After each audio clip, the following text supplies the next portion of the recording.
Ketika Anda meninggalkan cela, itu ibadah. Ketika Anda berkata yang baik-baik, itu ibadah.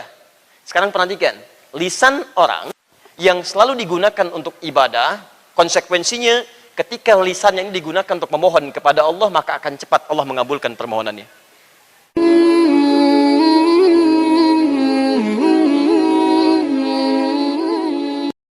Assalamualaikum warahmatullahi wabarakatuh.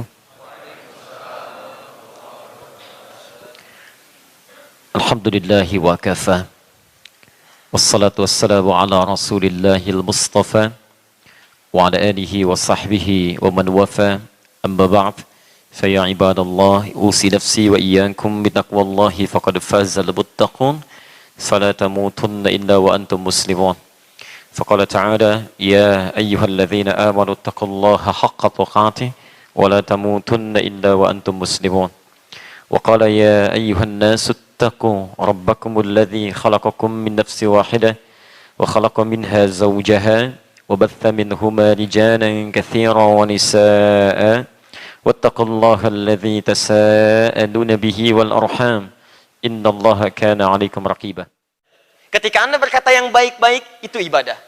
Sekarang perhatikan, lisan orang yang selalu digunakan untuk ibadah, konsekuensinya ketika lisan yang digunakan untuk memohon kepada Allah, maka akan cepat Allah mengabulkan permohonannya. Tapi Masya Allah, lihat sini, lisan Anda ketika digunakan pada hal yang tidak Allah sukai. Allah kan sukanya ibadah. Anda yakin dengan Allah, kata Allah kerjakan ibadah. Ini bentuknya seperti ini. Awas, ada ibadah lisan. Tiba-tiba Anda mengerjakan apa yang tidak disukai Allah.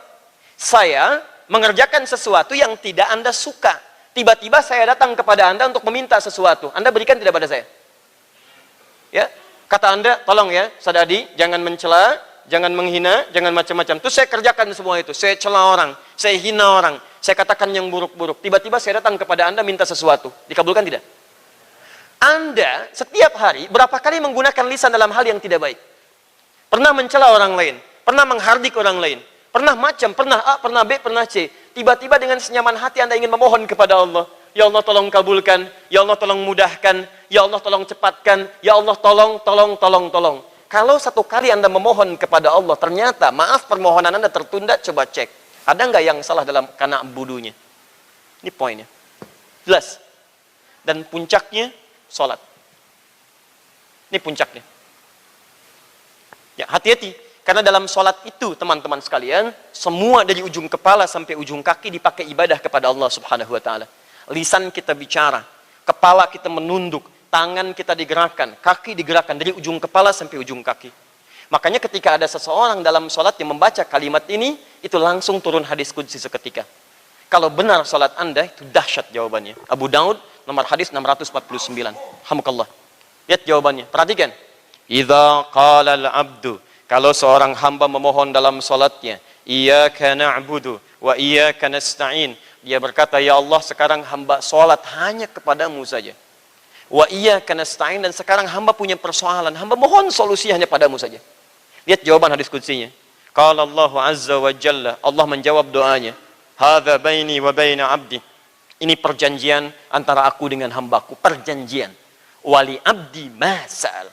Kalau hambaku benar sholatnya sampai sekarang ini, masalah. Apapun yang dia minta sekarang, aku akan kabulkan. Apapun yang dia minta, aku akan kabulkan. Karena itu orang-orang dulu termasuk para nabi, ketika mereka punya kebutuhan tertentu, ketika mereka punya hajat tertentu, punya persoalan tertentu, kebanyakan mereka memohon dalam sholat. Sholat itu bukan ibadah yang hanya disyariatkan pada Nabi Muhammad SAW dan umatnya, tapi umat dulu pun sudah mengerjakannya.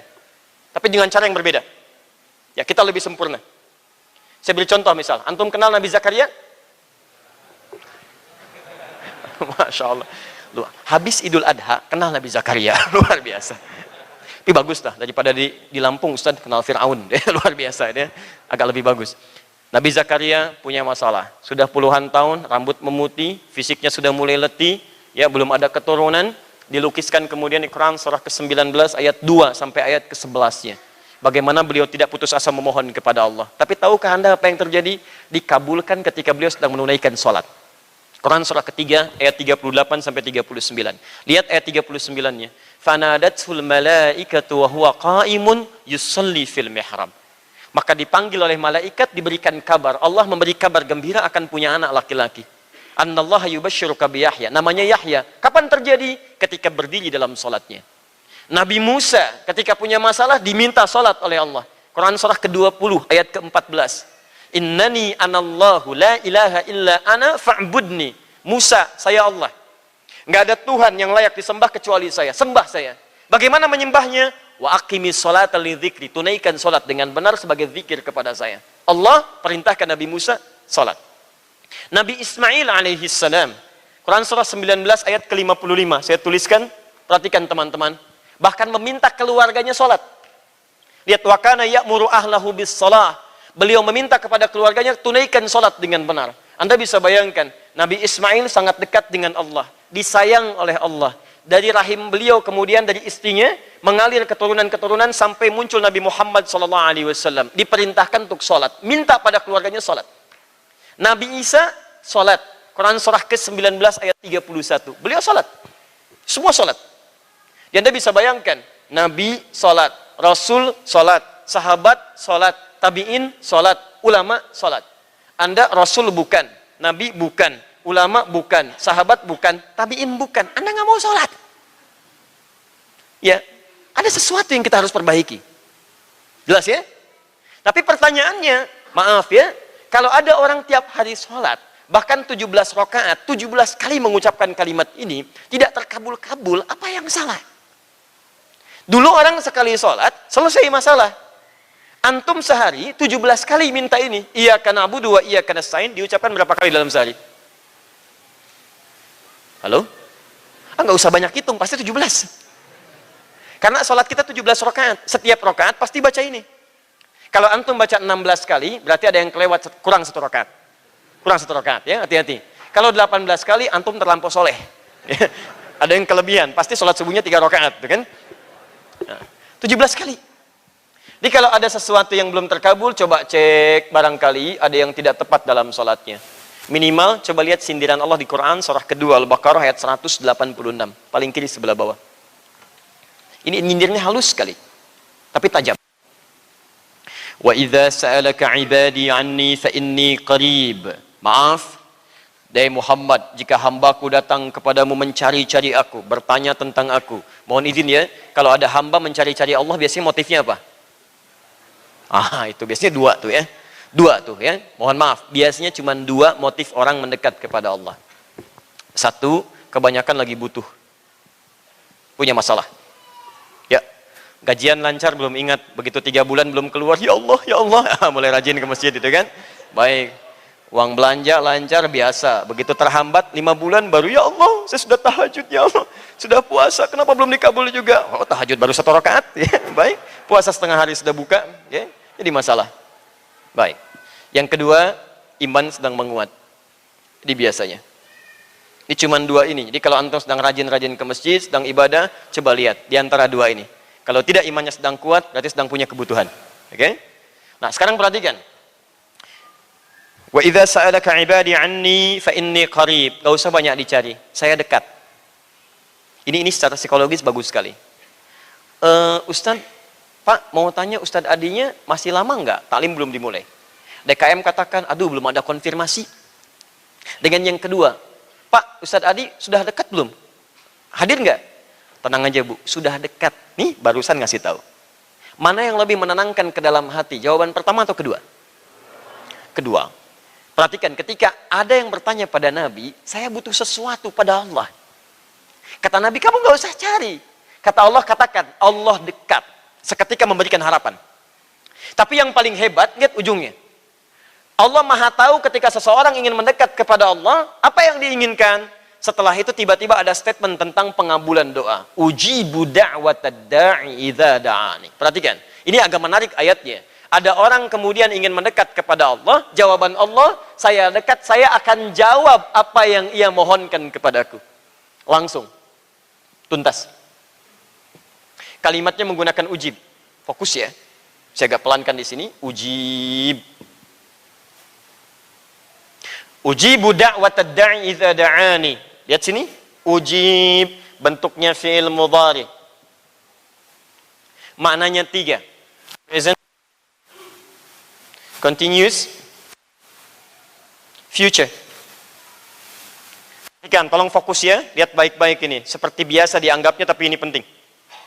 Kaidah doa dalam Al-Quran, ketika dimohonkan kapanpun, lihat jawaban Allah. Ketika dimohonkan kapanpun, kaidahnya present. Sekarang Anda berdoa, kata Allah, saya kabulkan. Continuous. Kapanpun Anda berdoa, terus-terusan, saya pun akan kabulkan. Future. Nanti Anda berdoa, saya pun akan kabulkan. Di sifat doa itu ketika disebutkan di Quran, begitu dimohonkan akan dikabulkan. Entah seketika dikabulkan, nanti dikabulkan, atau diganti yang terbaik dengan apa yang Anda butuhkan. Karena Allah hanya mengabulkan apa yang Anda butuhkan, bukan apa yang Anda inginkan. Tapi poinnya, setiap doa dipanjatkan, di situ Allah mengabulkan. Persoalannya, kapan Allah cepat mengabulkan doa ini? Lihat ujung ayatnya, diikat dengan na'budu. Ini iyyaka nasta'in, yang ini na'budunya tidak ketinggalan. Lihat ujungnya. Falyastajibu li. Kalau Anda ingin cepat dikabulkan doanya menggunakan fa, harfu atfin bila hudud, huruf merangkai dua peristiwa tanpa jeda, cepat artinya. Artikan dengan cepat. Jadi peristiwa pertama Anda ingin cepat dikabulkan doanya, peristiwa kedua Allah menuntut Anda cepat mengerjakan apa yang Allah inginkan. Lihat sini. Kalau Anda ingin cepat dikabulkan doanya, kata Allah, falyastajibuli, maka cepat segera respon setiap seruanku. Ini ingin cepat dikabulkan doa, maka cepat respon seruanku. Masya Allah. Anda cepat merespon seruan Allah, iyyaka na'budu, maka seruan Anda pun kepada Allah akan cepat direspon oleh Allah. Wa iyyaka nasta'in. Lihat ukurannya. Jadi kalau Anda cuma mengharap amin, amin, amin, amin, iyyaka nasta'in, tapi tidak pernah meningkatkan iyyaka na'budu, itu sampai kiamat kurang 2 hari pun akan susah. Akan susah. Sehari lagi buat tobatlah kesempatan itu kan. Nah, lihat sini. Jadi ukurannya adalah kalau Anda ingin dipercepat iyyaka nasta'innya, maka iyyaka na'budunya tingkatkan, ini poinnya. Jadi kalau Anda yang tiap hari bermohon pada Allah, minta, bahkan duduk di antara 2 sujud, 7 permintaan, Rabbighfirli warhamni dan seterusnya, baru saja kemudian bertakbir sudah minta, rukunya minta, i'tidal minta, sujudnya doa, duduk di antara 2 sujud doa, mau ditutup salam doa, tapi nggak ada yang terkabul satupun. Coba cek, barangkali ada yang salah nih, di antaranya cara cepat merespon ibadahnya. Ayo, subuh jam berapa? Tuh waktu subuh aja, nah nggak hafal, bagaimana bisa cepat merespon waktunya? Nggak usah lihat ke atas, nggak akan ada, tutup coba ini. Cuman maghrib di atas ini. Ayo subuh jam berapa? Tuh 4.36, 4.37, 4.38, Masya Allah. Selalu terjadi perbedaan pendapat pemirsa tentang waktu sholat subuh. Karena jamnya belinya di tempat berbeda, settingannya lain-lain ya. Baik, 4.30. Oh, tuh udah turun lagi. Tadi 4.36, ini 4.37, 4.38, 4.33. Maunya apa sebetulnya? Yang penting sehat lah antum lah. 4.36 lah kita ambil ini. Perhatikan, 4.36. Apa kaidah Qurannya? Turunkan. Quran surah ke 2 ayat 238, paling kiri sebelah atas. Quran surah kedua ayat 238. Kita praktekkan ini. Ya. Awas, hati-hati. Hafidhu 'alas salawati was salatil wusta wa qumu lillahi qanitin. Jagalah oleh Anda waktu-waktu salat, jaga. Waktu salat subuh 4.36. Nih lihat kaidahnya. Anda yang ingin cepat dikabulkan doa, hei Anda yang ingin dimudahkan oleh Allah, ingin cepat direspon Allah, lihat kaidah pertama. Ketika Allah menyeru Anda, respon cepat. Kaidah Qur'annya dipertegas di Quran surah kedua ayat 238. Jaga waktu-waktu sholat. Kalau saya punya sesuatu, saya beri batas begini, ini batas yang harus dijaga. Boleh nggak orang lain lewat ke sini? Tidak, maka saya mesti tahan jangan sampai lewat. Ini Allah membuat batas sholat subuh. Sekarang misal 4.36. Dan diminta dijaga. Lihat, minta dijaga. Semakin cepat Anda merespon ini, semakin cepat peluang dikabulkan doa Anda cepat.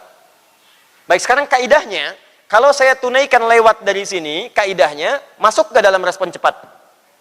Tidak. Artinya, ketika Anda diminta 4.36 menunaikan sholat, seketika itu juga Anda sudah siap untuk menunaikan sholat. Jadi kalau Anda misalnya dipanggil 4.36, bukan jam 4.36 baru bangun. 4.36 itu sudah siap menunaikan sholat. Dibangunnya sebelum 4.36. Anda bangun dari jam 4 misalnya, siap-siap dulu, mandi dulu, macam-macam dulu, wudhu dengan baik. Begitu dipanggil Allahu Akbar, sudah siap sholat. Ketika Anda kerjakan seperti itu, berarti iman Anda standar. Oh iya, pas dipanggil Anda datang. Itu nggak pakai pas dipanggil datang. Ya, Anda kerja jam 8, datang ke tempat kerja jam 8, standar kan? Kalau Anda datang ke tempat kerja jam 7, Anda hebat. Maka orang-orang yang dipanggil 4.36, ketika dia pun kemudian dipanggil dia datang, maka apa respon yang Allah berikan? Ketika dia memanggil Allah, baru Allah pun akan meresponnya. Pas sesuai dengan panggilan. Di Anda merespon panggilan Allah, 4.36, ketika diseru, Anda datang. Maka Allah pun akan datang kepada Anda ketika Anda hanya menyerunya saja. Paham? Ya Allah minta ini, ya Allah, benar permohonan Anda, dikabulkan seketika. Tapi ketika Anda tidak memanggilnya, tidak ada perhatian dari Allah kepada Anda. Paham? Baik, ada orang yang Masya Allah, 4.36 dipanggil, jam 3 sudah bangun dia. Mandi, terus, Masya Allah, wudhu, tidur lagi, Masya Allah. Dia tahajud. Masya Allah. Sholat, dia zikir dulu, Masya Allah. Dia istighfar. Miriplah disebutkan di Quran surah ke-51 ayat 15 sampai 23. Bahkan disebut orangnya sedikit tidur, ya, tahajud banyak dan sebagainya. Maka orang ini, maaf ya, lihat kalimatnya. Ketika belum dipanggil, dia sudah menyeru seruan Allah, datang sebelum panggilan. Maka Allah pun akan selalu memperhatikan orang ini bahkan sebelum dia memanggilnya. Ada orang-orang yang butuh sesuatu, bahkan sebelum mengangkat tangan Allah sudah memberikan jawabannya. Ya Allah, saya mau coba cari makan dulu, mudah-mudahan bukaan hari ini mendapatkan yang terbaik. Baru mau belanja, tiba-tiba makanan sudah datang. Pak, nanti bukanya di sini aja ya. Masya Allah, ada. Ada orang-orang tertentu yang bahkan sebelum meminta, Allah sudah memberikan pertolongan kepadanya. Inilah orang yang sebelum dipanggil oleh Allah, dia sudah merespon seruan Allah Subhanahu wa Ta'ala. Nah, sekarang yang ketiga ini yang paling bahaya. Dipanggil 4.36, baru bangun 6.34. Ini pun belum ingat. Ya, sudah lewat subuh, sudah mau masuk duha dan sebagainya. Yang paling hebat ketika punya masalah, nuntutnya luar biasa. Ya Allah, kenapa engkau belum kabulkan juga? Katanya engkau Tuhan, katanya begini dan sebagainya. Katanya. Maka, saya mau evaluasi, ya. Kalau kita sering memohon kepada Allah, tapi mohon maaf, ada seringkali dari sebagian yang kita mohonkan belum terkabulkan, coba cek. Mungkin belum berimbang dengan respon kita kepada ibadah. Paham sampai sini? Subhanakallahumma bihamdika asyhadu an la ilaha illa anta astaghfiruka wa atubu ilaik. Assalamualaikum warahmatullahi wabarakatuh.